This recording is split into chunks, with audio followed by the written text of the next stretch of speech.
மேற்கூறியவற்றை கொண்டு வினைகள் ஈட்டியும் நுகர்ந்தும் வருகின்ற நாமும் முதல்வர் வரி நிற்பதற்குரிய பொருளே ஆவோம்.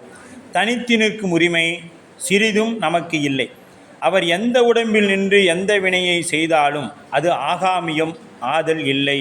யார்? சிவம் எந்த உடம்பில் நின்று எதை செய்தாலும் அது என்ன ஆகாது? ஆகாமியம் ஆகாது. இந்திரியம் நாம் அல்ல. நமது அறிவு விளங்குவதற்கு துணை செய்கின்ற ஐம்பொறிகள் முதலியவற்றை நமக்கு கருவிகளை அன்றி அவை நாம் அல்ல. இது எதுக்கு? இதெல்லாம் ஒரு கருவி, அவ்வளோதானே ஒழிஞ்சு அது நாம்லானா இல்லை. நம் வழியின் அல்ல. அவை செயல்படுவது நம் விருப்பத்தின்படி அல்ல. சரி, இப்போ இந்த கண் நான் சொல்கிற மாதிரி இன்னும் 100 வருஷத்துக்கு நீ எப்படியே தான் இருக்கணும், உனக்கு கண்ணாடி தான் போட மாட்டேன் அப்படின்னு சொன்னோம்னா அது கேட்குமா? கேட்க. சரி, நாம் ஒன்றும் இல்லைங்க, அது இது ஏன் போகணும், தும்மலே வராத நில்லு அப்படின்னு சொன்னோம், வராது நிற்குமா? நிற்க. கொட்டாவி வராத அப்படின்னா அப்போ தான் அப்படின்னு திறக்குது. இப்படி எதுவுமே நாம் சொல்கிறதை கேட்குறதில்ல. இந்த உடம்பே நாம் சொல்கிறதை கேட்காதப்ப அடுத்தவன் நம்ம சொல்கிறதை கேட்பான்னு நம்ம நினச்சிட்டு இருக்கிற மாதிரி எவ்வளோ பெரிய முட்டாள்தனம். எவ்வளோ பெரிய முட்டாள்தனம். நம்ம உடம்பே நாம் சொல்கிறதை கேட்க மாட்டேங்குது. ஆனால் நாம் சொல்கிறோம், டே நான் சொல்கிறது நீ கேட்குறியா? அவன் திருப்பி கேட்கணும், நீ சொல்கிறது உன் உடம்பு கேட்குதா அப்படின்னு அவன் கேட்டானா நம்மளால் பதில் சொல்ல முடியாது. ஏன்னா நாம் சொல்கிறது எதையும் இது கேட்காது. அது பிரகாரம் தான் நம்ம போகிறோமே ஒழிய நமக்கு ஏற்றாறு போல் இந்த உடம்பு வரல. சரியா? அதுபோல் அவன் செயல்பாடு நம் விருப்பத்தின்படி அல்லாது இறைவன் விருப்பப்படியே அது நடைபெறுகிறது. வழி நாம் அல்ல. ஐம்பொறிகள் பற்றப்படும் நுகர்ச்சி பொருள்களும் நம்மால் நுகர்ப்படுவை அன்றி. இந்த நுகர்ச்சி அதாவது நம்மளால் நுகரப்படுமான அதுவும் இல்லை. அவை நாம் அல்ல. இவை நமக்கு வாய்த்தது. இது நமக்கு வாய்த்தது நந்தமக்கு ஈதோர் பிறவி மதித்திடுமே அப்படிம்பார். அது மாதிரி வாய்த்தது நம் விருப்பத்தின்படி அல்ல, இறைவன் விருப்பப்படியாகும். நாம் இந்த நேரத்தில் இவ்வளோ அழகான உடம்போட இன்னாருக்கு மகனாகவும் இன்னாருக்கு மகளாகவும் பிறக்கணும்னு சாமிகிட்ட கேட்டு வந்தோமா? இல்லையே, கேட்கல. இப்போ மோகனாமா இருக்கிறாங்கன்னா அவங்க அந்த முட்டாய்க்காரங்களில் அதிகமாக வாய் பேசுவாங்கன்னு தெரியும். அப்போ எந்த யார் குடும்பத்தில் பிறக்க வைக்கணுமோ அங்கே பிறக்க வச்சு அதிகமாக வாய் பேச வைக்கிறாங்க. இல்லை மௌனமாக இருக்கிறவங்களாம் என்ன பண்ணுவாங்கன்னா, மௌனமாக எந்த குடும்பத்தில் இருக்காங்களோ அங்கே பிறக்க வச்சு அவங்க வாயே பேசாமல் பண்ணியிருப்பாங்க. சரியா? அப்போ இந்த மாதிரி ஒருத்தர் வாய் பேசுகிறவங்கன்னா அவங்களுக்கு ஏற்றார் ஒரு குடும்பம், அதுக்கு என்ன பண்ணால் அதற்கு ஏற்றார் போல் கணவன் மனைவி தாய் தந்தை பிள்ளைகள்.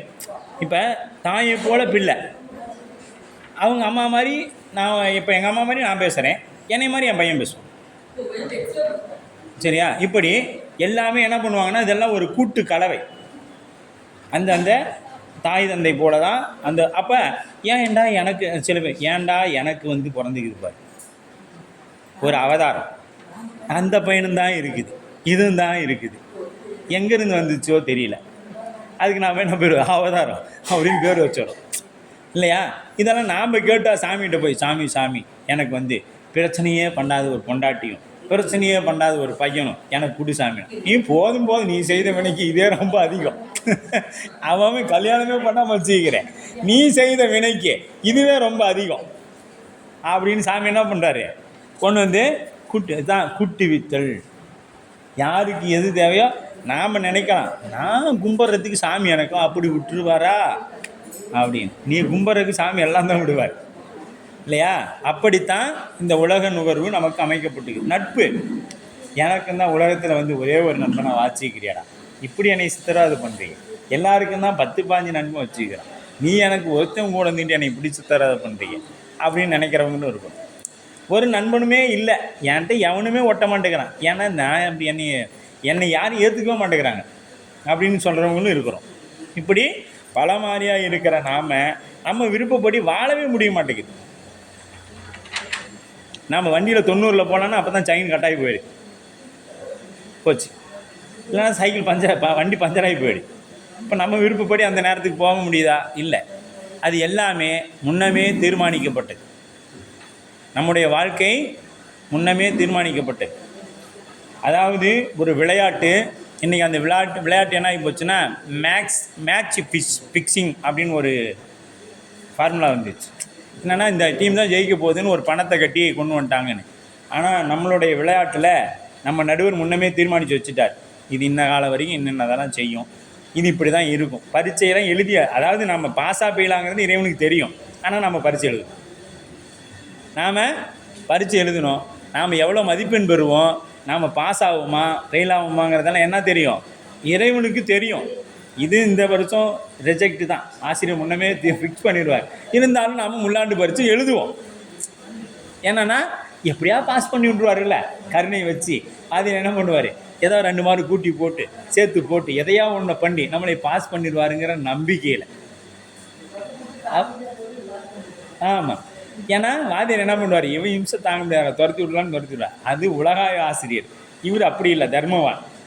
என்ன இருக்குதோ அது கேட்டார் போல் கூட்டி வைப்பார். நாம் போன பிறவியில் மனைவி பையனை கொடுமைப்படுத்தியிருந்தோம்னா இந்த பிறவியில் அவங்க வழியாக தான் நமக்கு கொடுமை நடக்கும். அது எந்த மாற்றமுமே இல்லை. மனைவி பையனையும் போன பிறவியில் கொடுமைப்படுத்திட்டு வந்திருந்தோமா இந்த பிறவியில். சில பேர் சொல்லுவாங்க, போன பிறவியில் எனக்கு மாமியாளாக இருந்திருப்பியா, பெத்த அம்மாவை சொல்லும், போன பிறவியில் எனக்கு மாமியாளாக இருந்திருப்பியா அப்படின்னு சொல்லிட்டு போவோம். ஏன்னா அவ்வளோ கொடுமை பண்ணுவாங்க இந்த பிறவியில். அந்த மாதிரியெல்லாம் நடக்கும். இதெல்லாம் நம்ம விருப்பப்படி எதுவும் நடக்க போகிறதில்லை. எல்லாமே முன்னவன் எழுதி வைத்த ஏற்றின்படி என்று அவர் எழுதி வச்சுருவார். அப்படி தான் நடக்கும். அப்போ அறிவும் செயலும் இறைவன் செயலினால் அன்றி தாமாக செய்வன அல்ல. ஆகையால் நமக்கென்று என்ன சுதந்திரமும் இருக்கலை. நமக்கென்று எந்த சுதந்திரமும் கிடையாது. நான் ஃப்ரீ மேன் சொல்லுவாங்க இல்லையா, நான் ஃப்ரீ பேட்பா, நான் பாட்டுக்கு வருவேன், நான் பாட்டு சாப்பிட, நான் பாட்டு தூங்குவேன். அப்படி இல்லை. உன்னை இறைவன் இப்படி இப்போதைக்கு இப்படி வச்சுருக்கிறான், நாளைக்கு எப்படி வச்சுருப்பான்னு தெரியாது, அவனுக்கு மட்டும்தான் தெரியும். அதனால் அந்த சுதந்திரம், ஆன்மாவுக்கு சுதந்திரம் என்பது இல்லை. அது ஒன்று ஆணவத்துக்கு அடிமைப்பட்டு நிற்கும், இல்லைனா திருவள்ளுக்கு அடிமைப்பட்டு நிற்கும். எங்கேயா ஒன்று அடிமையாக தான் மொத்தத்தில் இருக்கும். இது தானாக சுதந்திரமாக எந்த காலத்துமே இருக்காது.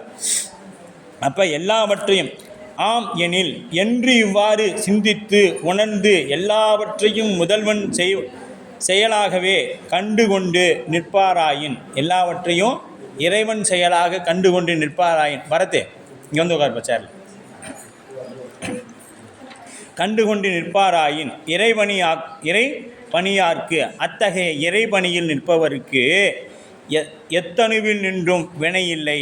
அப்படி இருக்கிறவங்களுக்கு அவர் எந்த உடலில் நின்று எந்த வினையை செய்தால், யாருக்கு எது நடந்தாலும் திருவருளேன்னு நிற்கிறவங்களுக்கு அவங்க எந்த உடம்புல இருந்து எந்த வினை வந்தாலும் என்ன ஆகாது, ஆகாமியம் ஆகாது, வினை உண்டாகாது. அப்போ நமக்கு எது நடந்தாலும் திருவருள் நின்னா என்ன வராது, நமக்கு ஆகாமிய வினை வராது. இல்லை இன்னது இதை செஞ்சிட்டாங்க, இது மணியை எனக்கு இதை பண்ணிட்டாரு அப்படின்னு சொன்னால் எனக்கு ஆகாமியம் வந்துடும். நான் அவரை ஏப்பான்னு கேட்டேன், அவர் என்னை ஏண்டான்னு கேட்டார் அப்படின்னு சொன்னோம்னா என்ன ஆயிரும், ஆகாமியம் வந்துடும். அப்போ எதுனா சரி பேசிட்டார் விட்டுப்பா, அவர் திருவருள் அவர் வரல, அவ்வளோதான். அதோடு விட்டுட்டோம்னா ஆகாமியம் வராது. கேள்வி கேட்டோம் பதில் பேசணும்னா வந்துடும். இப்போ என்ன ஆகிடும், சும்மா இருப்பதுவே சுகம்னு இருந்துடணும் இல்லையா. இறைபணியாளருக்கு, இத்தகைய இறைபணியாளருக்கு நிற்பாருக்கு எப்படியும் வினை வராது. முன்செய் வினையும் ஆகாமிய வினை தோற்றுவித்து வருவதாகிய பிராதத்த வினையும், இப்போ ஆகாமிய வினையை தோற்றுவிக்கிறதுக்கு வருவதாகிய பிராதத்த வினையும் உயிருக்கு உரிய நுகர்ச்சியையும் சென்று தாக்காது. இது என்ன பண்ணாது, உயிருக்கு உரிய நுகர்ச்சியையும் சென்று தாக்காது. தருவதன் முன் அதனை ஊற்றுவிக்கின்ற இறைவன் முன்னிலையில் உடல் அளவாய் கழியும். இது என்னாகும், உடலால் கழிஞ்சிரும், உயிருக்கு எந்த பாதிப்பையும் ஏற்படுத்தாது. உயிருக்கு எந்த பாதிப்பையும் ஏற்படுத்தாதுன்னா என்ன அர்த்தம், ஆகாமியமாக மாறாது அந்த வினை அப்படின்னு சொல்லப்படுது. அப்போ கருவிகள் தம் வழியில் நில்லா. இப்போ கருவிகள் அது வழியில் நிற்குமானா இல்லை. கருவிகள் நம் வழியில் நிற்பன அல்ல என்பதை அன்றாடம் நிகழ்ச்சிகளில் நாம் கொண்டு அறிவோம். ஒரு சிறு பேச்சாளர் சொற்பொழிவில் சிறிது நேரத்தில் நம்மை அறியாமலே தூக்கம். இப்போ ஒரு நல்ல சொற்பொழிவு நடந்து கொண்டு இருக்குது. எப்படின்னா, இப்போ நம்ம சித்தாந்த வகுப்பு நடக்குது, வயிறாறு சாப்பாடு போட்டாச்சு. போட்ட பின்னாடி இங்கே பேச என்ன ஆகுது, பார்த்தோம்னா முதல் பெஞ்சு 2-4 பேர் தூங்குது, பின்னாடி 4 பேர் தூங்குது, எல்லாமே தன்னை அறியாமல். இப்போ நாம் இங்கே வந்தது எதுக்கு, சித்தாந்த வகுப்பு கேட்குறதுக்கு. ஆனால் இங்கே என்ன ஆகுது, நமக்கு அது நாம் சொல்கிறது கேட்கலை. அது என்ன பண்ணுது, அப்படியே தூக்கமாக மாறி போச்சு. அந்த மயக்கம் வந்து என்ன ஆகி போச்சு, தூங்கி போயிட்டோம். அப்போ சிறிது நேரத்தில் அப்படியே நம்மளை அறியாமல் என்ன பண்ண, நாம் சொல்கிறோம்ல, என்னை அறியாமல் தூங்கிட்டேங்க, என்னமோ தெரியல, நானும் அதுக்கு தான் சொன்னேன் ஒரு டீ வாங்கி கொடுங்கன்னு, யாரும் வாங்கி தரல, அதுக்குள்ளேயே தூக்கம் வந்துடுச்சு அப்படி. அப்போ நம் விருப்பத்தையும் மீறி என்ன நடக்குது, நமக்கு தெரியாமையே நம்ம கருவி காரணங்கள் நாம் சொல்கிறதை கேட்காம நடக்குது. புறக்கருவிகளே இப்படி என்றால் அகக்கருவிகள் எப்படி நாம் வசமாகும்? புறத்தில் இருக்கிறதே இப்படி நாம் சொல்கிறதை கேட்கலை. இப்போ சொல்லுவோம்ல, என் வீட்டில் இருக்கிறதையே நான் சொல்கிறதை கேட்க மாட்டேன், அடுத்தது தான் நான் சொல்கிறதை கேட்க போகுதா அப்படிங்கிற மாதிரி இங்கே புறக்கருவிகளாகிய இந்த கண், காது, மூக்கு, வாய் இதுவே நாம் சொல்கிறதை கேட்கலை, அகக்கருவி போய் நாம் சொல்கிறதை கேட்க போகுதா? அது போய் சிவத்தை நினைனா, நீ போய் சிவத்தை நினச்சிக்கோ, எனக்கு வேறு வேலை இருக்குதுங்க அது, சரியா? அது வேறையும் நான் மனசு என்ன சொல்லும், நீ வேணால் சிவத்தை நினச்சிக்கிறதுனா நினச்சிக்கோ, நான் வேறு பக்கம் எனக்கு வேறு வேலை இருக்குதுன்னு அது போகும். இப்படி இருக்கும். உடைமை பொருளே இரண்டு வகை, சில காலம் மட்டும் என்றுமே உடைமையாக இருக்கும். இன்னொன்று உடைமை பொருள். உடைமை பொருள்னால் என்னது, அடிமை பொருள் எப்பயாவது வாய் பேசும், உடைமை பொருள் என்ன ஆகாது, பேசவே பேசாது. அப்போ நாம் என்னவா இருக்கணும், உடைமை பொருளாக இருக்கணும், வாயே பேசக்கூடாது. இதுக்கு பேர் என்னது, டப்பா. இது தூக்கி இங்கே வச்சுட்டோம்னா அடுத்த ஒரு ஆள் அதை எடுத்து வைக்கிற வரைக்கும் அது அங்கே தான் இருக்கும். இதற்கு பேர் தான் உடைமை பொருள். அது உயிரற்ற பொருள், அதை எப்போ எடுத்து வச்சாதான் நகரும். ஆனால் அடிமை அப்படி இல்லை, ஒரு லெவலுக்கு இருக்கும், அதுக்கு மேலே போனோன்னே நீங்கள் என்ன எப்போ பாரு என்னை சொல்லிகிட்டே இருக்கிறீங்க, என்னையவே வேலை வைக்கிறீங்க, இத்தனை வேலைக்காரங்களால அவனுக்கு வேலை வைக்கிறாமில்ல, ஏன்டே சொல்கிறீங்க அப்படின்னு கேட்கும். ஆனால் இந்த உடைமை பொருள் என்னென்னா வாயே பேச, நீ எடுத்து வச்சு வச்ச மாதிரியே நிற்கும். இப்போ நம்ம திருச்சி ராகவன் ஐயா பேசும்பொழுது அந்த அன்னையார் உக்காந்துருப்பாங்க, பார்த்தீங்கன்னா அது சிலையா அந்த அம்மா உயிரோடு இருக்கிறாங்களான்னே தெரியாது, இப்படியே இருப்பாங்க. அப்புறம் நல்ல சிறப்பாக சொல்லும்பொழுது மேலே தூக்கி கீழே இறக்கும் ரூபா மாதிரி, மறுபடியும் இப்படியே இருப்பாங்க. இது நாம் இப்போ சாமி ஒரு 5 நிமிஷம் இப்படி கும்பிட மாட்டோம். ஒரு 5 நிமிஷம் சாமி இப்படி கும்பிடுன்னா 2 நிமிஷம் வச்சுருப்போம், மீன் இங்கே கொண்டு வருவோம், அப்புறம் சாமி இப்படி வச்சு கும்பிடுவோம், இப்படி கை வலிக்கும், இதனால இப்படி வச்சுக்குவோம். நாம் இப்படி தான் நம்மளோட நிலை. ஆனால் அந்த அம்மா 3 மணி நேரம் இப்படியே உட்காந்துருக்கும், அவர் பேசிகிட்டே இருப்பார், இப்படியே உட்காந்துருக்கும். அவர் நல்ல சிறப்பாக சொல்லுறது அரகரான்னு தூக்கும், அப்புறம் மறுபடியும் அவ்வளோதான் இப்படி வச்சுக்குவாங்க. இப்படி தான் அவங்களோட நிலை. அவங்கள பார்க்கும் பொழுது அது பொம்மையாக இருக்குமா இல்லை அந்த அம்மா உயிரோடு தான் இருக்கிறாங்களா அப்படின்னு நமக்கு தோணும். அதுதான் உடைமை. அவங்க வாழ்ந்து காமித்தவர். நம் காலத்தில், அவங்க காலத்தில் நாமெல்லாம் வாழ்கிறோங்கிறது பெருமையாக சொல்லிட்டோம். அதான் இவங்க காலத்தில் நம்ம வாழ்ந்தோங்கிறது பெருமையாக சொல்லிக்கக்கூடிய நிகழ்வு. ஏன்னா நாயன்மார்கள் நம்ம கண்ணால் பார்த்ததில்லை. ஆனால் இவர்களுடைய அந்த பணிவும் கணவனுக்கு எவ்வளோ ஒத்துழைப்பாக அந்த புராணம் சொல்லும் பொழுதெல்லாம் இருந்தாங்க. ஒரு அடிமை பொருளோடங்கிறத விட ஒரு உடைமை பொருளாகவே ஐயாவுக்கு கூட இருந்தாங்க. அற்புதமாக அந்த நிகழ்வுலாம் இருக்கும்.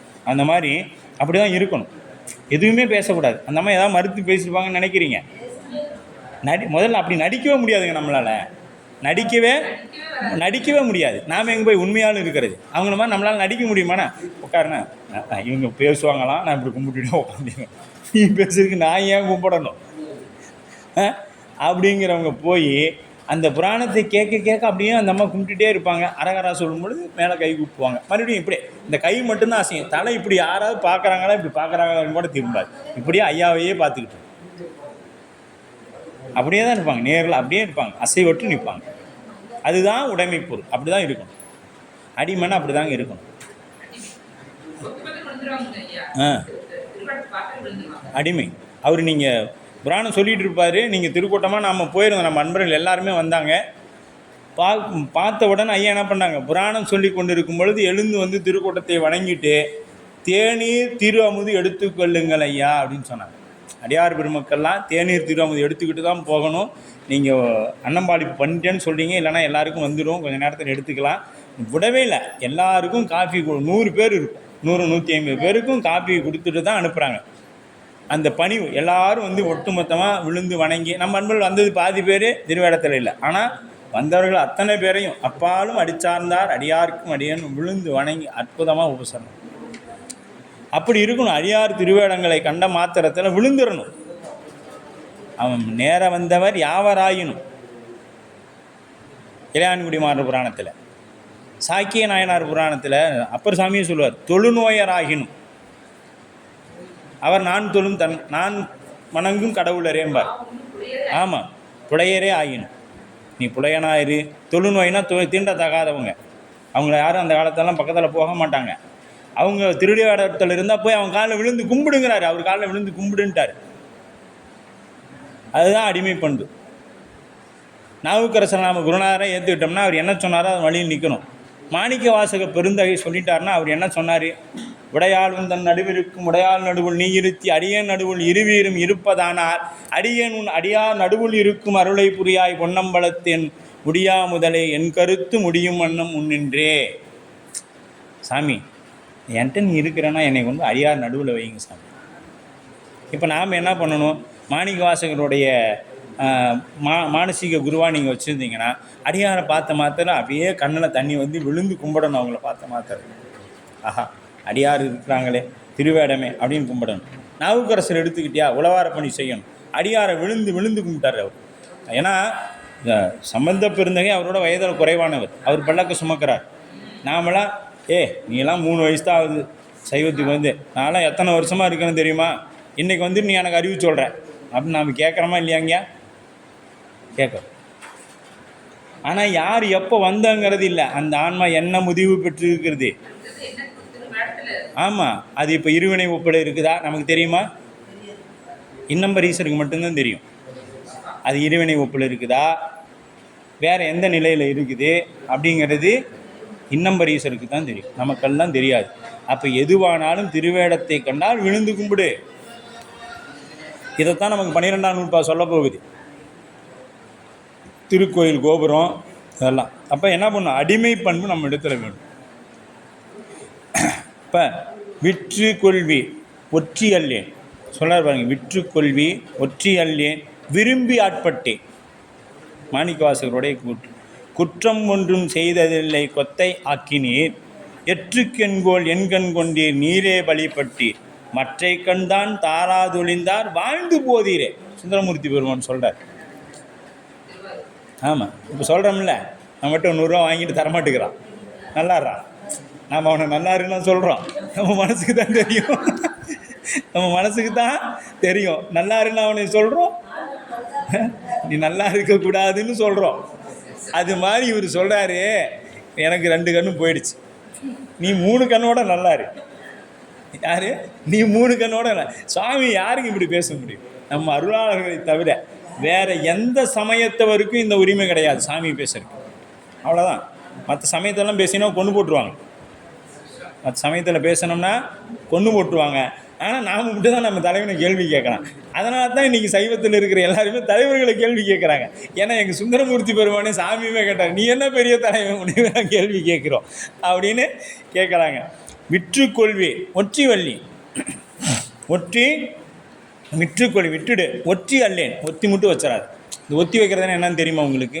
ஊரை விட்டு ஒத்தி வைக்கிறோம். யாரும் அவங்ககிட்ட அண்ணன் தண்ணி புழங்கப்படாது. நல்லது கெட்டது வரக்கூடாது. அவங்க ஒதுக்கமாக யாருன்னே இல்லாமல் தனியாக இருக்கணும். அதுக்கு பேர் தான் ஒற்றி. அப்படி மட்டும் என்னை விட்டுறாது சாமி, விட்டுடு நீ ஆக மாட்டான்னு கூட என்னை விட்டுடு கொஞ்ச நாளைக்கு. ஆனால் ஒற்றி அல்லேன் விரும்பி ஆட்பட்டேன் குற்றம் ஒன்றும் செய்ததில்லை கொத்தையாக்கினேன். கேட்குறாரு, எற்று கடிகோள் என் கண் கொண்டேன் நீரே பழிப்பட்டு. எனக்கு கண்ணு தெரியனா என்னை அவனும் சொல்ல போகிறதில்ல. சிவபெருமானை கும்பிட்டான், அவனுக்கு தோழனாமா, இவனுக்கு கண்ணு தெரியல அப்படின்னு உன்னையே தான் எல்லோரும் பேசுவாங்க. இப்போ நம்ம நண்பர்கள் என்ன சொல்கிறாங்க, நீங்கள் திருக்கூட்ட தலைவர், இந்த திருக்கூட்டத்தில் இருக்கிறனால நீங்கள் வேறு எங்கேயாவது போடான்னு சொல்கிறாங்க, நீங்கள் அந்த அளவில் திருக்கூட்டத்தில் நடத்துகிறீங்க அப்படின்னு நம்மளே தான் சொல்லுவாங்க. யாரை சொல்லுவாங்க? தலைவர் சொல்லுவாங்க. ஆனால் கீழே இருக்கிறது பண்ணுறதெல்லாம் கீழே இருக்கிறவன் பண்ணுற வேலை பேர் யாருக்கு போகுது? தலைவருக்கு போகுது. அதுபோல் இவர் என்ன சொல்கிறாரு? சாமி சொல்கிறார், இப்போ நீ தான் உன்னையே தான் சொல்லுவான், எனக்கு ஒன்றும் இல்லைப்பா. ஆமாம், பாவம் பலி உனக்கு தான், நீ எனக்கு ஒன்றுமே இல்லை. மற்றை கண்தான் தாராதொழிந்தார் வாழ்ந்து போ, நீ என்னமோ பண்டிகை வாழ்ந்துட்டு போ, ஆனால் எனக்கு ஒரு குற்றமும் இல்லை. எல்லோரும் உன்னை தான் சொல்லுவாங்க, உன்னை கும்பிட்டான் இப்படி ஆகிட்டான் அப்படின்னு சொல்லுவாங்க. அப்படின்னு உரிமையோட இறைவனிடத்தில் பேசுவது நம் சமயம் மட்டும்தான். அன்றே அதனால தான் மாணிக்கா சொன்னேன், அன்றே எந்தன் ஆவியும் உடலும் உடைமை எல்லாமும் குன்றே அணையா குன்றே அணையா என்னை ஆட்கொண்ட போதே குன்றில்லையோ இன்றோ இடையூறு எனக்கு உண்டோ என் தோல் முக்கன் எம்மானே நன்றே செய்வாய் பிழை செய்வாய் நானோ அதற்கு நாயகமே. சாமி நீ என்னையாச்சும் தப்பு பண்ணுவியா? நீ போய் நீ எனக்கு எப்பவுமே நல்லது தான் பண்ணுவேன்.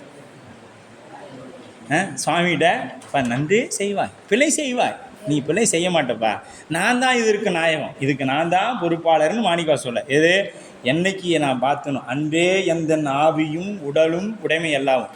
இது ஒரு பொருள் எடுத்துக்கலாம். எப்படின்னா ஆட்கொண்ட பொழுதுன்னு நினச்சிக்கலாம். இல்லை பிறவிக்கு வரக்கும் பொழுதே அன்றே எந்த ஆவியும் உடலும் உடைமை எல்லாமும் குன்றே அணையா எனை ஆட்கொண்ட போதே குன்றில்லையோ இன்று ஒரு இடையூறு எனக்கு உண்டோ என் தோல் முக்கன் எம்மானே நன்றே செய்வார். இப்போ நமக்கு மேலே இருக்கிறவங்க இப்போ அம்மா நம்மளை அடிச்சிடா, எதுக்கு இந்த மருந்து குடித்தாதாண்டா உனக்கு சளி நல்லாகும் போட்டு நான் பொத்துன்னு போடுது. ஏமா பக்கத்து வீட்டுக்காரன் ஏமா அந்த குழந்தைய அடிக்கிறேன், நீ கம்முன்னு போங்க சொல்கிறோமா இல்லையா? அந்த அம்மா சொல்லுதா போ உனக்கு என்ன தெரியும் அப்படிங்க. ஏன் அந்த குழந்தை சாகட்டும்னு அந்த அம்மா அடிக்குது, குழந்தைக்கு உடல் நல்லாகட்டும்னு அடிக்கிறா. அதுபோலத்தான் இறைவன் நமக்கு கொடுக்கக்கூடிய மருந்து துன்பங்கள் எல்லாம் இந்த வினையை கழித்து இந்த உயிர் மேன்மை அடைய வேண்டும் என்பதற்காக இறைவன் நமக்கு ஊட்டுறான். எல்லாமும் குன்றே என்னை ஆட்கொண்ட போதே கொண்டில்லையோ நன்றே செய்வாய். அந்த ஏகாரத்தில் சொல்லணும், நன்றே செய்வாய் பிழை செய்வாய், நீ பிழையே செய்ய மாட்டேன். அதற்கு காரணம் யார்? நான் தான். இப்போ நான் ஒழுங்காக மருந்து சாப்பிட்டா நீ என்னை அடிச்சிருப்பியா? அடிச்சிருக்க மாட்டேன். நான் மருந்து சாப்பிடல அடிச்சிட்டாமா. அதுபோல தான் தாயினும் சிறந்த தயாவுடைய தத்துவம் நம்ம சுவாமி. அந்த மாதிரி அப்படி நம்மளை பார்த்து சுவாமி என்ன பண்ணுறாரு, வளர்த்துக்கிட்டு வர்றாரு. இறைவனிக்கு இல்லை வினை, இறைவனிக்கு இல்லை வினை. அப்போ இறைவனியில் நின்றால் எந்த வினை செய்தாலும் அது தவமாகவே முடியும், ஆகாமியம் முடியாது, முடிவதில்லை, ஆகாமியமாக முடிவதில்லை என்பதே சண்டேஸ்வரர் புராணம் நமக்கு சொல்லும். சண்டேஸ்வர நாயனாருடைய புராணத்தை பார்த்தீங்கன்னா என்ன சொல்லும், புத்தன் முதலாய புல்லறிவில் பல்சமய தத்தம் மதங்களே தட்டுழுத்து பட்டு நிற்க சித்தம் சிவமாக்கி செய்தனவே தவமாக்கும் அத்தன் கருணையினால் தோல் நோக்கம் ஆடாமோ அப்படின்னு மாணிக்கவாசர் சொல்லியிருப்பார். அங்கே என்ன சொல்கிறாரு, சித்தம் சிவமாக்கி செய்தனவே தவமாக்கி. இப்போ சிவபெருமானை நினச்சி எது செய்தாலும் தீதில்லை மாணி சிவகருமம் சிதைத்தானை சாதியும் வேதியன் தாதைதால் இரண்டும் சோதித்த ஈசன் திருவருளா தேவர்தொல பாதகமே சோறு பற்றினவா தோல் நோக்கம் அப்படின்னு. இப்போ தந்தையோட காலை வெட்டலாமா ஒரு பையன் போய், ஆனால் பையன் வெட்டிட்டான். இது எவ்வளோ பெரிய குற்றம். ஆனால் அது குற்றம் இல்லை. ஏன்? அவர் அப்பான்னு நினச்சி வெட்டலை, சிவபெருமானுக்கு பூசைக்கு இடையூறு இருந்தாரே என்று யாருன்னே தெரியாமல் தான் அவர் வெட்டுறார். அப்பான்னா அவர் வெட்ட கிடையாது. சிவபூசைக்கு யாரோ இடையூறு செய்கிறாங்க, கோல் எடுத்து ஓச்சினார், அது மழுவாக மாறி 2 கால்களையும் வெட்டியது. அப்போ இதெல்லாம் யார் செய்கிறா? அந்த கோல் அவராக போய் கோடாரியாக மாற்றினார். அவர் என்ன மந்திரவாதியா? இல்லையே. அப்போ அந்த கோலை கோடாரியாக மாட்டியது சிவம். அல்லது அந்த கோலே போய் வெட்டினுச்சுனால் அது ரொம்ப கூர்மையாக இருந்திருக்கணும், அதை வெட்டியதும் சிவம்தான். அப்படி இந்த நிலைமையை அறிந்தார் ஈரிலாதார் தமக்கன்பு அந்த அடியார் செய்வதே தாமாம் அன்றோ சாற்றுங்கால் இறைவனிக்கு இல்லை வினை என்பது உறுதியாகும். இப்போ ஏகனாகி இறைவனி நிற்றல் என்பது, ஏகனாகி என்பது இறைவனோடு கலந்து இருத்தல், இறைவனி என்பது அவரை நினைத்து பணி செய்வது இறைவனி எனப்படும். அப்போ முன் செய்த வினை சஞ்சீத வினை உள்ள வரைக்கும் ஞானம் விளங்காது. சஞ்சீத வினை உள்ள வரைக்கும் என்ன பண்ணாது?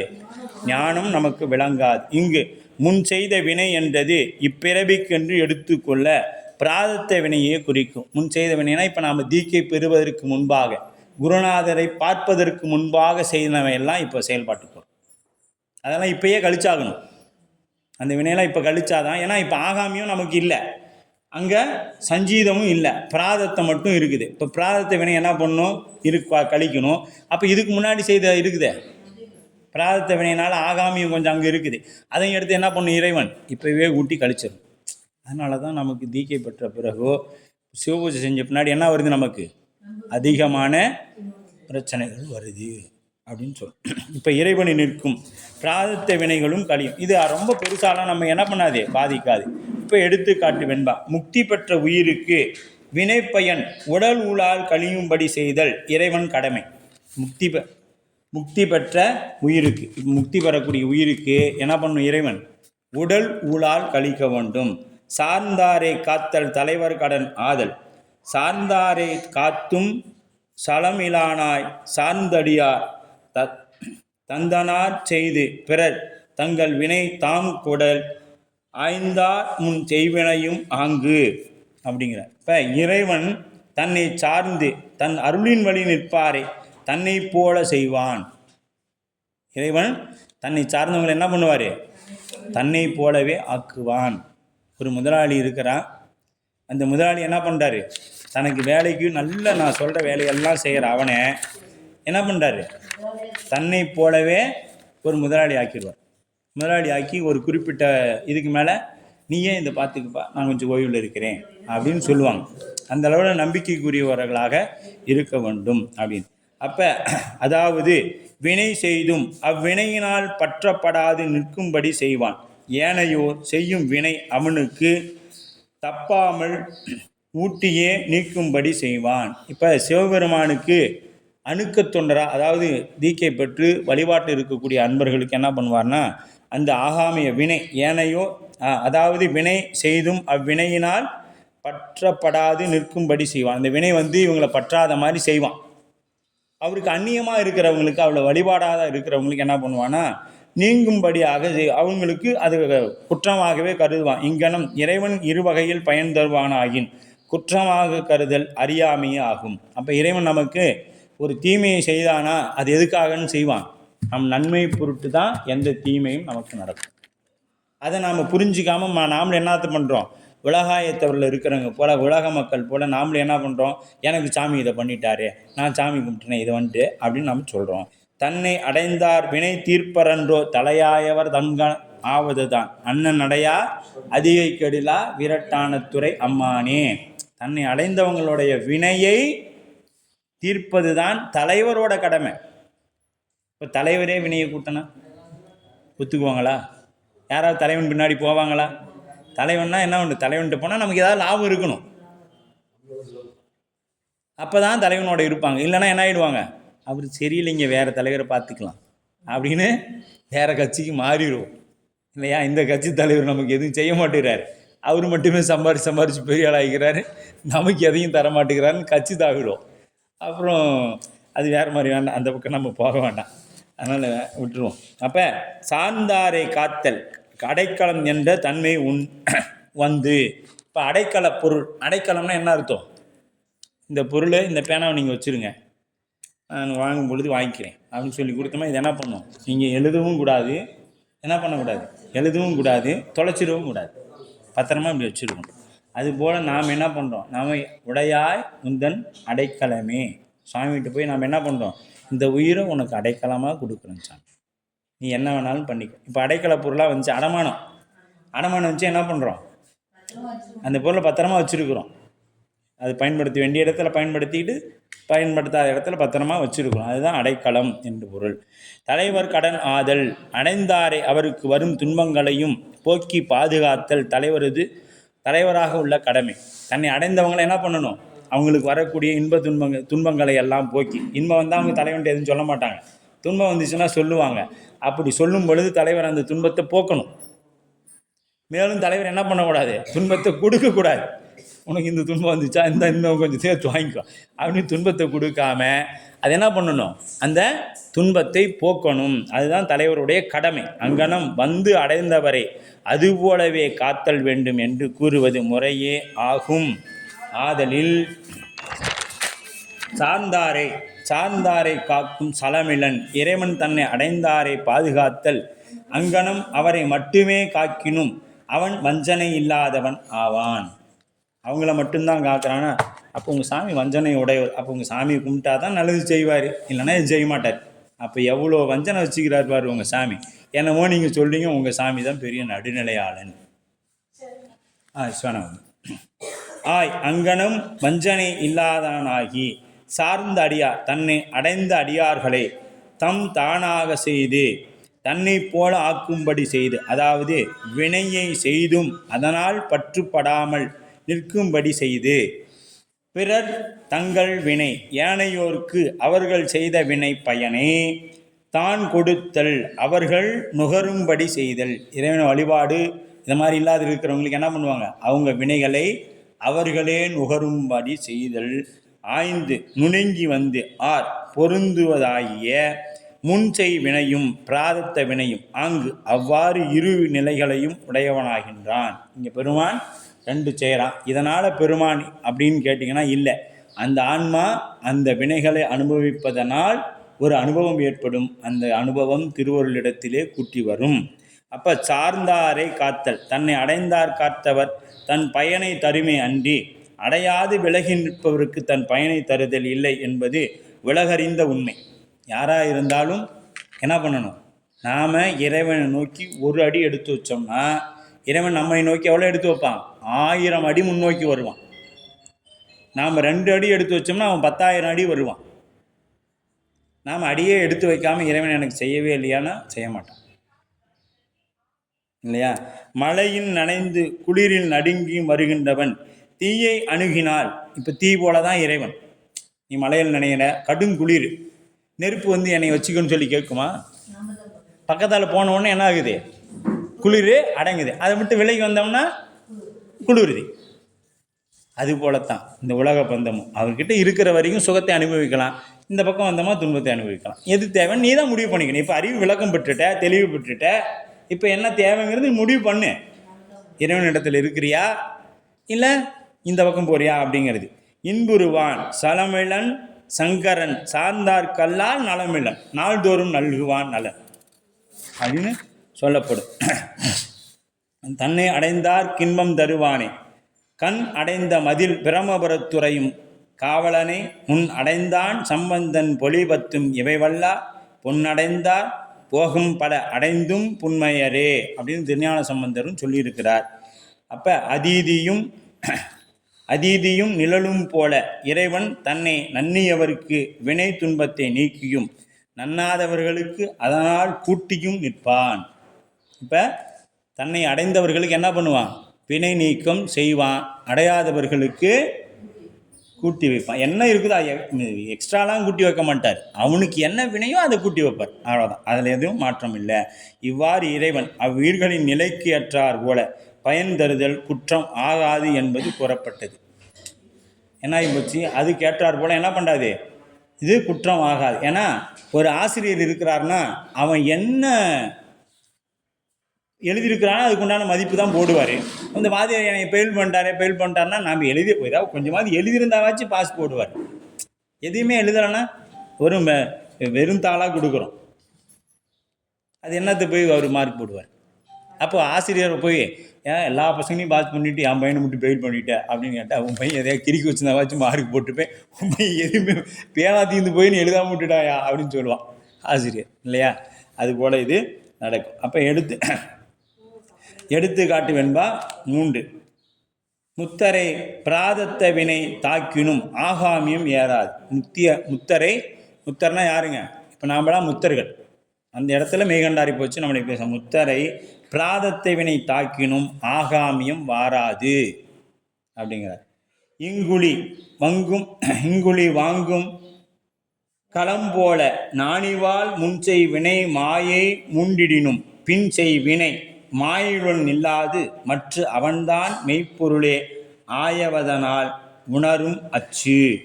அப்படின்னா பெருங்காயம் அப்படின்னா வைத்திருந்த பாத்திரத்தில் சிவஞானி இடத்தில் மலவாசனை இருத்தல் உண்டு. சிவஞானி இடத்துல என்ன இருக்கும், மல வாசனை இருக்கும். இதை முன்னமே இங்குழி வாங்கும் அப்படின்னா பெருங்காயம். இங்குழினா பெருங்காயம். பெருங்காயம் டப்பா நம்ம காலையிலேருந்து அதை இதோட 3வது முறை பார்க்குறோம் இல்லையா. பெருங்காய டப்பா காலியாக இருந்தாலும் என்னாகும், அதோடைய வாசனை இருந்து கொண்டு தான் இருக்கும். சிவஞானி இடத்திலும் மல வாசனை இருத்தல் உண்டு. அது காரணமாக அவரிடத்தில் ஓரொரு கால் யான் எனது என்னும் தற்போதம் எழும். சிவஞானி இடத்துல அது ஏதோ எழும் அது காரணமாக பிராதத்த வினையும். இந்த இடத்தெல்லாம் நாம் சித்தாந்தத்தை தெளிவாக புரிஞ்சுக்கிடணும். ஏன்னா இதை அறகுறையாக புரிஞ்சுக்கிட்டு சிவஞானிகளுக்கே தற்போதம் வருமா, எனக்கு யான் எனதுன்னு வந்தால் என்ன உனக்கு போச்சு, சும்மா என்னை பார்த்து நான் சொல்கிறீங்க அப்படின்னு நாம் கேட்கக்கூடாது. அது அவங்க எப்பொழுதும் சிவபெருமானை நினச்சி நிற்கிறவங்க. அது எப்படி போகுன்னு பின்னால் சொல்லவார். காரணத்தால் பிராதத்த வினையும் அதற்கு வாயிலாய் உடம்பும் கருவிகளும் உலகப் பொருள்களும் ஆகிய மாயா காரியங்களுள் மெல்ல வாசனை அளவே அன்றி தாக்காது. அவர்களுக்கு என்ன பண்ணாது, அது வாசனை அளவே தாக்காது. நாம் அவங்க அளவுக்கு இறைபக்தி செலுத்த முடியாது. அங்கனம் தாக்கிய நிலையில் சோர்வு பற்றி செய்யப்படும் ஆகாமிய வினை முன்பு போல அடுத்த பிறவிக்கு ஏதுவாய் வலுப்பெற்று நில்லாமல் விரைவில் கெட்டொழியும். அது இங்கனமாயின் வண்டியில் சக்கரத்தை வேறு வழியில் செல்ல விடாது. அது எப்படின்னு பார்த்தீங்கன்னா, இந்த வண்டியோட சக்கரம் இருக்குது இல்லை, அது அந்த அச்சில் பொருத்திட்டாங்கன்னா என்ன பண்ணாது, வேறு பக்கம் போகாது, அந்த குள்ளியே தான் ஓடிக்கும். இந்த வண்டி சக்கரம் என்ன ஆகும், இந்த வெளியில் போனான்னு கடக்குன்னு போணுச்சுன்னா அந்த அச்சாணி என்ன பண்ணும், அது உள்ளாரே அடக்கி வைக்கும். அதுபோல் நம்மளோட வினை என்ன பண்ணும், எது இருந்தாலும் இந்த பிறவியிலேயே கழித்து விட்டு போகிற மாதிரி இறைவன் செய்வோம். வண்டி அந்த அச்சாணி போல பாருங்க, வண்டியின் சக்கரத்தை வேறு வழியில் செல்ல விடாது தன்னிடத்திலேயே சுழலும்படி செய்கின்ற அச்சினை போல சிவன் தன்னை சார்ந்தாரே தன்னை விட்டு நீங்க விடாமல் அணைந்து நிற்பான். நீ வந்துட்டீன்னா ஒரு முறை உள்ள வந்துட்டீங்கன்னா மீண்டும் வெளியெல்லாம் போகவே முடியாது. அவர் அப்படியே தட்டி தட்டி கொடுத்து அப்படியே அங்கேயே வச்சுக்குவாரே ஒழிய வெளியே விட்டுற மாட்டேது. என்ன இருந்தாலும் அங்கேயே கொடுத்துருவார்.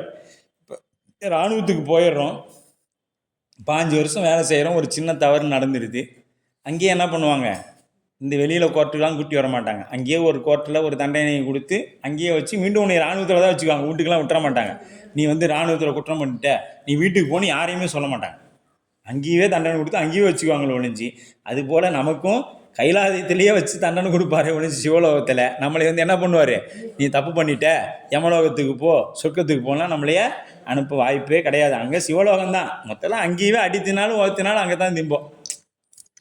கல்லானாலும் கணவன் புல்லானாலும் புருஷன் அங்கேயே இருந்துக்க வேண்டிதான், வெளியெல்லாம் வரவே நம்மளால் முடியாது. அப்போ இங்கு ஒளி காயத்திலிருந்து வாங்கும் களம் போல அதன் மனத்தை வாங்கி கொண்டே பாத்திரத்தில் அக்காயம் தீர்ந்த பின்னரும் அதன் மனம் மெல்ல வீசுதல் போல ஞானியர்வால் மெய் உணர்வை பெற்று நிற்பவனிடத்தில் ஆணவ மலம் இல்லையாயினும் அதன் வாசனை இருத்தல் காரணமாக. பாருங்க, ஞானி இடத்துல வாசனாமலம் இருக்கும். முன் செய் வினை பிராதத்த கண்மமும் அது கழிகிற வரைக்கும் அவங்க இங்கே அப்படி தான் இருக்கணும். மாயை இது வருவதற்கு வாயிலாக உள்ள தனு கரண முதலிய மாயேயங்களும் முண்டிடினும் மெல்ல வாசனை பாத்திரமாய் தாக்கிய பொழுதிலும் பின் செய் வினை அங்கனம் தாக்கிய நிலையில் செய்யப்படுகின்ற ஆகாமிய வினை முன்பு போல அடுத்த பிறவிக்கு வித்தில்லாமல் வலுப்பெற்று நில்லாமல் இப்பொழுதே தீர்ந்துவிடும். அது என்ன பண்ணாது, வலுப்பெற்று அடுத்த பிறவியெல்லாம் என்ன பண்ணாது, நமக்கு தராது. அப்போ மாயையுடன் இல்லாது உடம்பு அழியுங்காலத்தில் அதனுடன் அழிந்துவிடும். இந்த வினை என்ன ஆகிடும், இந்த உடம்பு அழியும் பொழுது மலவாசனை அழிந்து போயிடும். அவன்தான் இறைவனியில் நிற்கும் அம்மெய்யுணர்வுடையோன். மெய்ப்பொருள் ஆய அதனால் முன்பு போல கருவிகரணங்களால் நில்லாது மெய்ப்பொருளோடு ஒன்றி அம்மெய்ப்பொருளாயும் அச்சு உணரும் தனக்கு அச்சு போல நின்று தன்னை பிறளவிடாது காக்கும் மெய்ப்பொருளாகிய சிவத்தையே உணர்ந்து நிற்பான். எப்படி அச்சு போல நிற்கும். அப்போ மலவாசனை நீக்கும் பதிகம், மலவாசனையை நீக்கும் பதிகம் திருநாவுக்கரசு அருள்வாக்கில் நடந்த நிகழ்வினை இங்கே சொல்கிறார். எது, கடவுன் சேர்ந்து வைரம் தங்கம் நவமணியும் ஓடும் செம்பொன்னும் ஒக்கவே நோக்கும் என்றும் அறம்பையர் மங்கையர் பார்க்க. இப்போ நாம் இதெல்லாம் பார்த்துட்டோம். எது, நாவுக்கரசர் புராணத்தில் எந்த நிலை வந்தால் மலவாசனை நீங்கும் அப்படிங்கிறதெல்லாம் முன்னமே பார்த்தோம். எப்படி இந்த நவமணி இதெல்லாம் பார்த்தா என்ன போடும், ஓடும் செம்பொன்னும் ஒரு நிலையில் பார்த்தாரு. அறம்பையர் அறத தூரப்போ அப்படின்ட்டாரு. அதுக்கு அடுத்தது அவரை கல்லை கட்டி கடலில் போட்டாலும் சுண்ணாம்பு சூளையில் வச்சாலும் சுண்ணாம்பு சூளை பக்கமாக நம்ம சும்மா வெறுமனே போய் நின்றுங்க பார்க்கலாம், பக்கத்தில் நிற்க முடியாது. ஏன்னா அது அந்த அந்த கேன் தூரத்தில் இருந்தால் இங்கேயுமே அனல் அடிக்கும். நீங்கள் ரோட்டில் போனால் அனல் அடிக்கும். இப்போ ரோட்டுக்கு பக்கத்தால் இருந்துச்சா சுண்ணாம்பு சூளை பக்கத்தில் போனீங்களா அனல் அடிக்கும். அந்த இடத்துல இவர் 7 நாள் உள்ளார போட்டு பூசிவிட்டாங்க. அங்கே உட்காந்துட்டு சொல்கிறார், மாசில் வீணையும் மாலை மதியமும் வீசு தென்றலும் மீன்கிளர் வேணிலும் மூசு வண்டரை பொய்கையும் போன்றதே ஈசன் எந்தை இணையடி நிழலே அப்படின்ட்டார். அப்போ அங்கே என்ன நினைக்கல,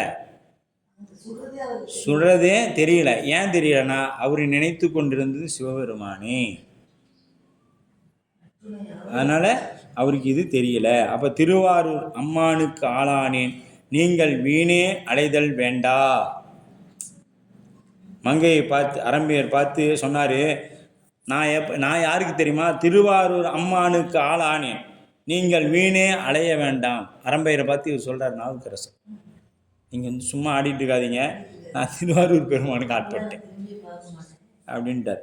ஆமாம், பொய்யா மாயை பெருங்கடலில் புலம்ப நின்ற புண்ணியங்கள் தீவினைகள் தீரவே நீங்கள் இம்மாய பெருங்கடலை அரித்தின்பீர்கள். இல்லையாகின் கடந்து தான் யானே வானோர் தன் மனை தலைமகனே தன்னால் தன் ஆரூர் தடங்கடலை தொடர்ந்தோரை அடங்கி செய்யும் எம்மானே தொடர்ந்தவன் உதியாகின்றான் இடையிலே கெடுவீராகில் இடரேன் பின்னே என்று சொல்லுவார். அதுபோல சிவஞானியர்களுக்கு மலவாசனை தாக்கும் இடத்து அதனில் நீங்கும் பொருட்டாக தோன்றிய அருமை திருப்பதிகம் இந்த பதிகம் எனப்பட்டது. திருநாவுக்கரசர் நிலை தன்னிடத்தில் பொருந்திய சக்கரங்களை வேறு வழியில் செல்லவிடாது அச்சு போல தன்னை சார்ந்தவரை பிறளவிடாது காக்கும் மெய்ப்பொருளாகிய சிவத்தையே விடாது உணர்ந்து நின்று நமது நாயன்மார் நிலையை இத்தன்மை அரம்பையர்பால் எவ்வித செயலும் புரியாது. அத்தனார் திருவடிக்கு நினைவாக அன்புறுதலும் மெய்த்தன்மை உணர்வுடைய விழுந்து வந்த மேலோர்களுக்கும் சித்த நிலை தெரியாது செய்வனிகள் தலைநிற்றான் இறைவனிடத்து ஏகனாகி நின்றமையாகும் என்பது பெரியவரான். இறைவனியில் நின்ற திறத்தினை உணர்ந்தவனாகிய துன்பம் இன்பம் புரிதல் இல்லாதிருத்தலாகும். இறைவனியில் இருக்கிறவங்க என்னது, இன்பமும் துன்பமும் இல்லாது உறாது இருத்தல் வேண்டும். எடுத்துக்காட்டு வெண்பா 4.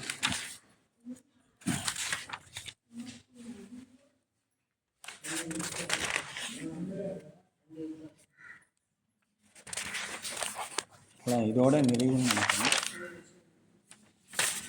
இன்னும் ஒரு வெண்பா 2 வெண்பா இருக்கு, அவ்வளோதான். இன்னும் ஒரு 1/4 மணி நேரம். எடுத்துக்காட்டு வெண்பா 4. முத்தியரை பிராதத்தை வினை தாக்கினும் மெய்ப்பொருளையே நோக்கி இருப்பர் அப்படின்னு. வாசனை மாத்திரமாய் பிராதத்தம் வரும் பொழுது சிவஞானிகள் சலியாது நிற்பர் என்பதை ஊமையில் வைத்து இங்கு விளக்கி காட்டுகிறார் ஆசிரியர். என்ன சொல்கிறார்னா, நான் அனல் வேவாத நற்றவர் தம்மினும் பண் அமர மா செலுத்தும் பாதரினும் எண்ணி அரண் அடி ஓர்பவர் ஐம்பொலனில் சென்றும் அவர் திறம் நீங்கார் அதற்கு. இறைவன் திருவடியை உணர்ந்தவர் ஊழ்வினை காரணமாக ஐம்புலன்களை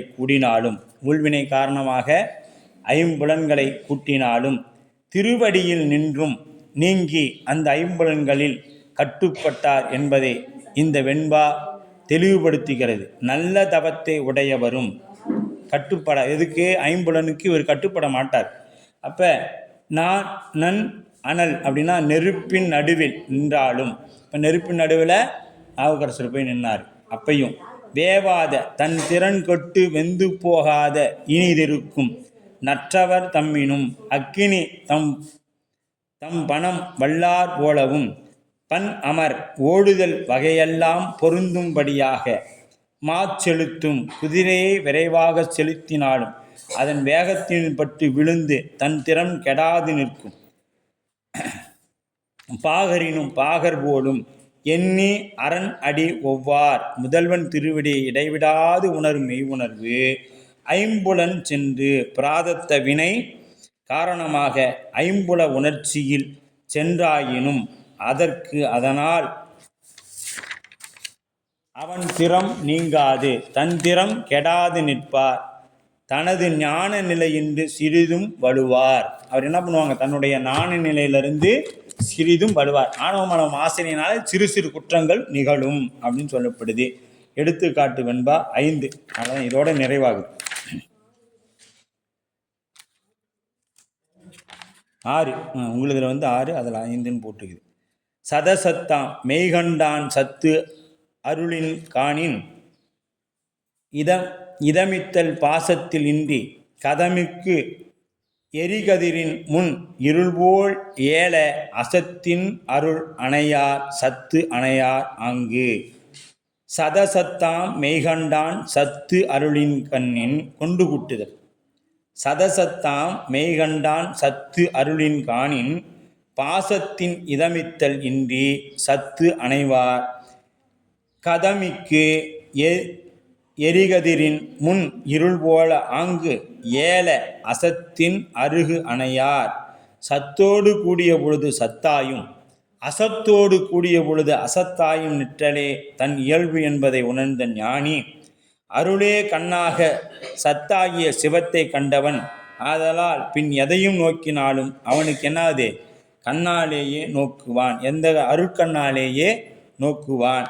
அசத்தாகிய உலகம் சத்தாகிய சிவத்தின் முன் வேறாய் விளங்கி நில்லாது. அசத்தாகிய உள்ளம் உலகம் சத்தாகிய சிவத்தின் முன் வேறாய் விளங்கி தோன்றாது. கொழுந்து விட்டு எரிகின்ற நெருப்பின் முன் இருள் வேறாக நிற்க மாட்டாது ஒன்று அது. எப்படி கொழுந்து விட்டு எரிகிற நெருப்புக்கு முன்னாடி இருள் எப்படி இருக்காது, வேறாக இருக்காது. ஆகையால் ஞானமிடத்தில் சத்தாகிய சிவம் பிரகாசித்த பின் அவன் முன்னும் அசத்தாகிய உலகம் எரிமுன் இருள் போல முனைந்து தோன்றாது என்பதை உண்மை. இப்போ அவங்க முன்னாடி என்ன, ஞானிகள் முன்பாக அது அடங்கி நிற்கும், விளங்கி தோன்றாது. ஆகையால் வாசனை மலத்தால் ஐம்புலன்கள் செய்கின்ற அவன் முன் போல அவற்றின் பற்று கொண்டு நிற்பான் அல்லன். ஐம்புலன்களில் பற்று வச்சுலாம் அவன் அதை செய்கிறதில்லை. இறைவன் திருவருளால் அந்த வினை வாசனையின், அதாவது மல வாசனையின் காரணமாக அந்த ஞானியர் அதை செய்கின்றார். அருள் வழியாக சத்தாகிய சிவனை அடைந்தோர் யாவரும் அசத்தின் செல்லார் என்பதும் சென்றாலும் அதனிடத்தில் நில்லாது என்பதும் சத்தினிடத்திலேயே நிலை பெற்று நிற்பார் என்பதும் நன்கு விளங்குகிறது. இது என்னன்னா, ஞானிகளானவங்க அசத்தின் பக்கம் போனாலும் அது மீண்டும் அதில் என்ன பண்ண மாட்டாங்க, நிற்க மாட்டாங்க. அது நிற்பாங்க, கொஞ்ச நாள் இருப்பாங்க, இதெல்லாம் நமக்கு ஆகாது, நம்ம தலைவட்டியே போயிடலாம் அப்படின்ட்டு வந்துடுவாங்க. அப்படி தான் அது. அதில் எப்போ எக்காரணத்தை கொண்டும் அதில் முழுமையாக ஈடுபட விடவே மாட்டார் சிவம் அப்படின்னு சொல்லப்படுது. அதனால் அம்மாயை பொருள்களிடத்தே நிற்பது என்பதாகும். ஏகநாதல் என்பது நான் என்பதை இழந்து, ஆணவமலம் நான் என்பதை இழந்து முதற் பொருளோடு ஒன்றுபடுதல் நீங்குதல் இறைவனி நிற்றல். எச்செயல் செய்யணும் திருவுருளை மறவாது செய்தல் என்பதற்கு இறைவனி நிற்றல்னு வேறு. இதுக்கு மாயையும் கண்மம் நீங்குதல். முதல்ல என்னாவது, ஏகனாகி நிற்கும் பொழுது ஆணவமலம் நீங்குது. இங்கே எது செய்தாலும் திருவுருளை மறவாது செய்தல். இப்போ எதை செஞ்சாலும் என்ன இது, நமக்கு திருவருள் தான் செய்விக்குதுன்னு செய்தீங்கன்னா மாயையும் கண்மமும் நம்மை விட்டு நீங்கும் என்பது இந்த நூற்பாவில் நமக்கு சொல்லப்படுகிறது. அது பாருங்கள், இந்த கொடுக்கப்பட்ட நூலில் 285வது பக்கம் பாருங்கள். பயன் இதழின் முதல் நூற்பா ஆகிய இதில் பாச நீக்கம் கூறப்படுகிறது. பயன் இதழில் முதல் நூற்பாவான இதெல்லாம் என்ன சொல்லுது, பாச நீக்கம் கூறப்படுகிறது. அடுத்த நூற்பாவில் சிவப்பேறு சொல்லப்படுகிறது இல்லையா. இப்போ பாச நீக்கம் ஏற்படுத்துவதற்கு 2 இன்றியமையாத வழிகள் கூறப்பட்டது. ஒன்று ஏகனாகி நிற்றல், இன்னொன்று இறைவனி நிற்றல். அடுத்தது இறைவனுடன் ஏகனாகி நிற்றலின் பயன் ஆணவவன நீக்கமும் இறையருள் வழியும் ஆகிய இறைவனி நிற்றலின் பயன் மாயை கண்மங்கள் நீக்கமும் ஆகும். மாயை கண்மம் இதெல்லாம் நீக்கிறது ஆகும். 4வது இது ஞான கண்ணால் இறைவனை கண்டாலும் அவனை கண்டோம் என்னும் தற்போதம் ஆன்மாவுக்கு இருக்கும். அந்த தற்போதம் அறுத்தல் வேண்டும். அவனை கண்டோங்கிற தற்போதம் ஆன்மாவுக்கு இருக்கும், அதுவும் இருக்கக்கூடாது. ஆமாம், அதுவும் இருக்கக்கூடாது, அறுதல் வேண்டும். எனவே யான் எனது என்னும் செருக்காகிய மயக்கம் அரும்பொருட்டு இறைவனோடு ஏகனாகி நிற்றல் இறைவனை ஆதலும் ஆகும். யான் எனது என்னும் செருக்கு நீங்கினால் மட்டும் போதாது. பாருங்க, இது நீங்கினா மட்டும் போதாது. இறைவன் திருவுருளை முன்னின்றி தனக்கு செயல் இல்லை என்று அறிந்து எந்த செயலும் செய்தாலும் இறைப்பணியில் நிற்கவும் வேண்டும். அப்பொழுதுதான் மாயா கண்மங்கள் நீங்கும். ஊழ்வினை உயிரை தாக்காமல் உடல் ஊழாய் கழியும். ஆகாமியம் வருத்த வித்து போல் மேற்பிறவியை ஏற்படுத்தாமல் கழியும். இப்போ ஆகாமி என்ன ஆயிடுச்சு? ஒரு விதையை இப்போ பச்சை பயிர் இருக்குது, வறுத்துட்டிங்கன்னா அது என்ன போட்டாலும் முளைக்குமா? முளைக்காது. ஏன்னா அது என்ன ஆயிடுச்சு? பொசுக்கிட்டாச்சு. பொசுக்கிட்ட பிறகு அது வராது. அதுபோல் நாம் இதில் இந்த 2 நூற்பாடு என்ன தெரிஞ்சுக்கிட்டோம்? சொல்லுங்கம்மா. இல்லை, முதல் நூற்பா 9ஆம் நூற்பாவில் என்ன சொன்னாங்க?